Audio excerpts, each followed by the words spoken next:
And there we are, ladies and gents, borscht, just like Bubba used to make, this classic Ukrainian dish made with beets. Unbelievable. You're gonna want to make this real bad. Very traditional recipe. Make sure you're hitting subscribe, hitting the bell, doing all the things. Thank you guys very much for following along. Make sure you hit me up in the comments. If you're a borscht connoisseur, maybe let me know how your Bubba does it. Let me know how you do it. You didn't like something, let me know. Unload on me. I love that stuff. But check this out. It's gonna be hard to beat that, baby. Let me tell you. And another neat thing that you didn't know about borscht, big reason,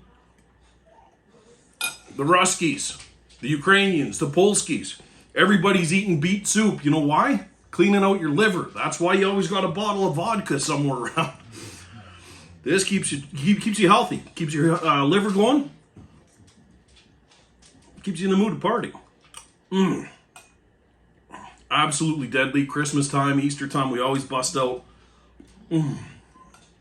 Always bust out the borscht. It's so good.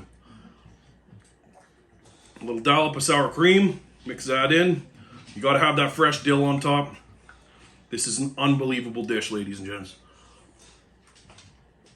It's everything you've ever wanted in a bowl of soup and more. Thank you very much for following along.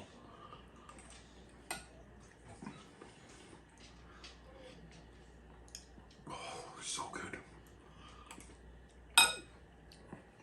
All right, ladies and gents, it's Ukrainian Christmas. I'm half Ukrainian. Guess what we're serving on the table today? We're serving Bubba's borscht. That's right. It's something near and dear to my heart. It's absolutely deadly. This is going to be a quick and easy Bubba's borscht because Bubba's almost on the way and this pot ain't going yet. So we're going to hustle and bustle. Make sure you're hitting subscribe, hitting the bell, doing all the things. This is going to be an absolutely deadly cook. Going to be very classy, very tasty, very warm, like a hug from the inside comes in a bowl. Just trust me. Borscht, ladies and gentlemen. So what we need, 5 to 7 decent fresh beets. We need cabbage, purple or green, but fresh cabbage, 4 or 5 carrots. We need 2 whole white onions, a head of garlic, right? We're going to start off with beef. I usually use chuck and dice it up into chunks, but today we're using ground. It is what it is. And then we're going to need some beef broth, right? So this is a light beef borscht, and it's going to be absolutely fantastic. Let's get prepping these veggies, shall we? First things first, we've got a pot. We've got, I'd say 1/4 cup of olive oil in there. You can also use unsalted butter. We're going to toss in 1 pound of ground chuck to get this started. 1 pound of ground chuck. You know what? Let's make it 1.5. 1.5 pounds of ground chuck to get this thing rolling. Fry this down. Get this browned real nice. We want the juices from that meat start rolling off of here real quick. And then we're going to cook the onions in here and the garlic. So let's get this browned out. And now we're going to start cutting up the onions. We need 2 whole white onions. Cut up real nice. Not fine, but, not too chunky either. And then we got us a whole head of garlic that we're going to deal with. So that'll be all right. Nice, slow time here. Cutting up them onions. How do you cut up your onions? Hit me up in the comments. Let me know.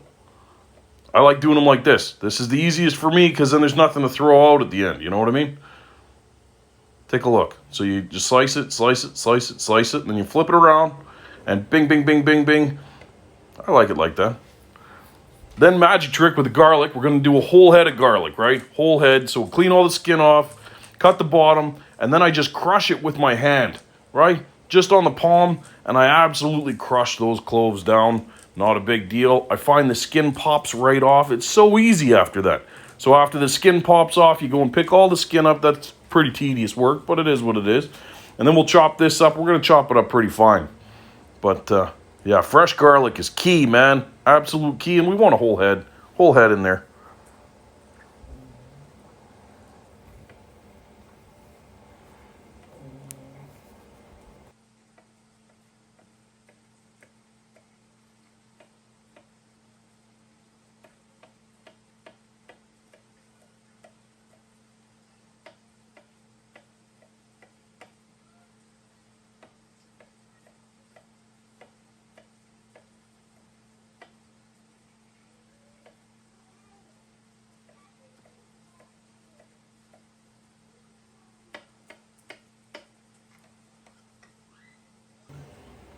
And now we've pulled the meat's out. We're going to leave the grease, reserve the grease from the meat in the pot, and we're going to be cooking the onions and the garlic off in that here shortly. We're probably going to add a little bit of butter to it as well when it gets back to the stove, just so the onions and stuff don't burn. That's key. There we go. Bada bing, bada boom.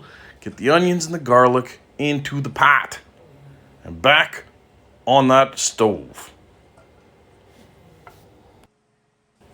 And now in the meantime, we have peeled our carrots, cut the ends off, and we're gonna blend them up, not blend them, the food processor on the shredding setting, right? This is the easiest way to do it. You can shred these by hand too, but I'm in a rush. Bubba's in the living room and I wanna be visiting with Bubba, and she's eating all the cold kubasa off of the platter, and man, that drives me nuts, because then I come out there and all the good stuff's been picked through, and I hate that. So we're grounding out, or we're shredding up, what do we got? 4 or 5 carrots, 5 whole carrots, bada boom, bada bing, right there. Very nice. Look at that beautiful job. Hard to beat that, right? Hard to beat that. And then you don't have to clean it for a while either, because now we're going to cut the beets. Make sure you cut the top and the bottom off the beets, right? Did you skin your beets? Of course you skinned your beets. These are from the farm, so I'm not going to skin them because I know that there's no wax or pesticides or nothing on them. But yeah, away we go. I like the fresh farm to table. I can't stress this enough, people, especially with beets. Beets are fantastic, beautiful root vegetable, right?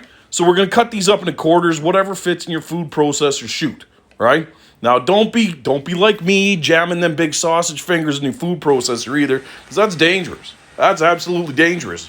Notice I directly put the camera like this so that you can't see my sausage fingers jamming down that hole, pushing them beets, because I lost the plunger. It's not my fault. I lost the plunger. It is what it is. But away we go, right? So beets are key to this. I'm doing, I think, 10, 12 beets. There's a ton of beets in this, but they cook down, man. They cook down in the sugars. There's so many sugars in there. You want them in that soup anyway. The Borscht. Oh, it's so good. So yeah, we blended that up right into the bowl. Away we go. Have you been checking on those onions and the garlic? Cooking in the butter and the reserve from the beef? I don't know. Let's get to that. Hey, let's go check it. Okay. Well, almost burnt it because you weren't checking, were you? But there we go. Nicey. Now, you know what I feel like we should do? I feel like we should steam those carrots. Let's steam those carrots off in this as well. It's a good time. It's a good time to start steaming them carrots. So in they go. Isn't that gorgeous? I can't even tell you. You know how the house smells right now? Garlic and onion. It smells like a Ukrainian's house. That's what it smells like. So we're going to mix some onions, steam them off. Steam them off with the onions, the carrots, right?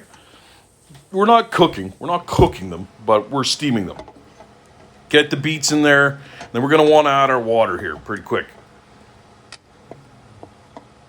We'll get the beets, get the carrots, steam them down again, just a little bit. Then I think we'll add the meat back. Add the meat back, and then we'll put the water in there. Now, if you have broth, great time to put broth in there. We're not doing broth. We use that, not consomme, but the concentrated stuff, not the powder either, the jelly. Beautiful beef jelly, right? So yeah, we're going to put the water in there, and then we're going to add the beef jelly in there to do it up. I'd say like a liter or a half a gallon of beef broth. Fantastic. So now we got purple cabbage. They were out of green cabbage. Usually I'd use green cabbage, but purple cabbage works too, right? It is borscht, so it really doesn't matter. And we're going to chop this up relatively fine. We're cooking that borscht down now, right? So we got the water in there. We got the broth in there. We got everything going. So it's going to cook down, and we're talking a couple hours, or not a couple hours. We're talking at least an hour. We're cooking everything down. We don't want to add the cabbage. Here we go with the potatoes, right? 4 potatoes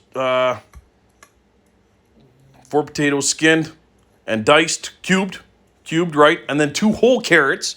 We want the whole carrots sliced, and we're going to add the carrots, the cabbage, and the potatoes, and then let it run another half hour, right? So we don't want to cook these down too much, not as much as we did the carrots and the beets that are in there. The carrots and the beets that are in there stewed right down. These guys, we want a little bit of a feel, a little bit of a bite to them, so we're going to add them a bit later. Neat, huh? Yeah. So slicing them carrots, you see that? Isn't that a beautiful knife?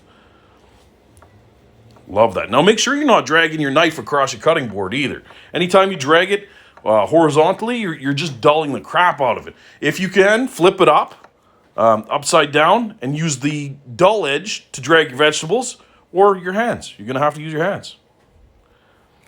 So yeah, we're going to add all of this now to the borscht and keep on stirring. Take a look at how it's stewed down, right? It's stewed down plenty.